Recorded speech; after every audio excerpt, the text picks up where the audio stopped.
Press ক্লাবে আজকে যারা সংবাদ সম্মেলন করেছে তারা ছাত্র অধিকার পরিষদের কেউ না, কিংবা তাদের সাথে ছাত্র অধিকার পরিষদের কোনো সংশ্লিষ্টতাও নেই।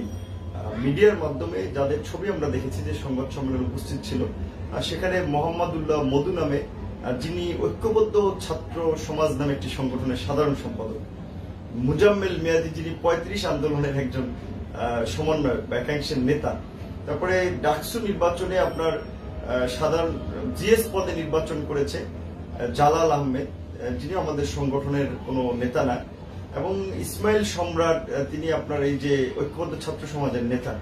সেখানে এপিএম সোহেল আমাদের ছাত্র সংগঠনে আগে ছিল, এখন তিনি নাই, কারণ মে মাসেই তাকে সংগঠনের শৃঙ্খলা পরিপন্থী কাজে যুক্ত থাকে তাকে বহিষ্কার করা হয়েছে।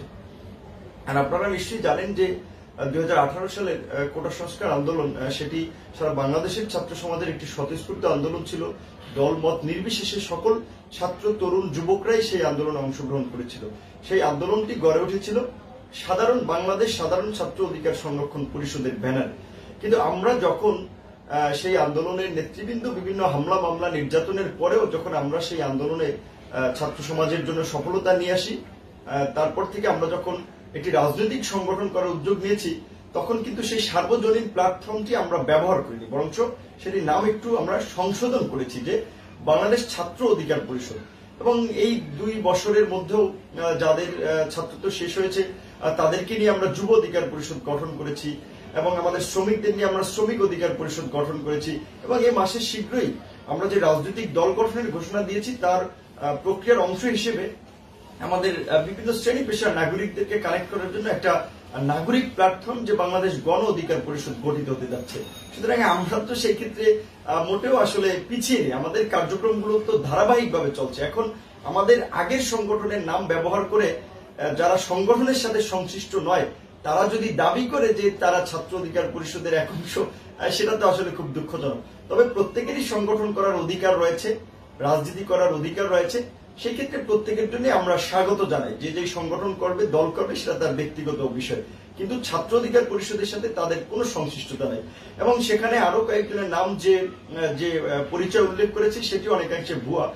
যেমন আমিনুরের পরিচয় উল্লেখ করেছে যে খুলনার আহ্বায়ক।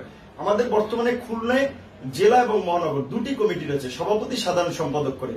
ইসমাইল সম্রাটের কথা উল্লেখ করা হয়েছে যে তিনি ঢাকা কলেজের আহ্বায়ক, অথচ ঢাকা কলেজে কিন্তু আমাদের সভাপতি সেক্রেটারি করে করা কমিটি।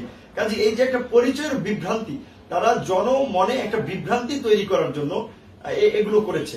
সে কারণে আমরা এগুলো খুব আমলে নিচ্ছি না, কারণ আমরা রাজনৈতিক দল ঘোষণা দেওয়ার অনেক আগে থেকেই, যখন থেকে আমরা সেই ছাত্র সমাজের যৌক্তিক ন্যায়সঙ্গত দাবি নিয়ে আন্দোলন সংগ্রাম করছি, তখনই আমাদেরকে নানা ধরনের রাজনৈতিক ট্যাগ দেওয়ার চেষ্টা করা হয়েছে, আমাদের বিরুদ্ধে অপপ্রচার চালানো হয়েছে, এবং সর্বশেষ যে জিনিসটা আমরা দেখছি, ঢাকা বিশ্ববিদ্যালয়ের এক ছাত্রীকে দিয়ে আমাদের নামে মিথ্যা মামলা করা হয়েছে, মিডিয়াকে দিয়ে আমাদের নামে প্রোপাগান্ডা ছড়ানো হয়েছে, এবং দেখা যাচ্ছে যে সেখানে সরকারি দলের নেতা কর্মীদের একটা সংশ্লিষ্টতা রয়েছে, এবং সরকারেরও 2-1 কর্মকর্তা ব্যক্তিদেরও একটা সংশ্লিষ্টতা রয়েছে। কাজে প্রেস ক্লাবে যারা সংবাদ সম্মেলন করেছে এরা হয়তো সরকারি পৃষ্ঠপোষকতায় এগুলো করছে, কিংবা সরকারি যেটা বলে যে দলের নেতা কর্মীদের সহযোগিতায় এগুলো করছে। এবং আমরা মনে করি যে আমাদেরকে থামিয়ে দেওয়ার জন্য, আমাদেরকে দমন পীড়ন চালিয়ে আমাদেরকে পথ রুদ্ধ করার জন্য যে দীর্ঘদিন ধরে একটা অপচেষ্টা চলছে, এটা তারই একটা অংশ। ধন্যবাদ।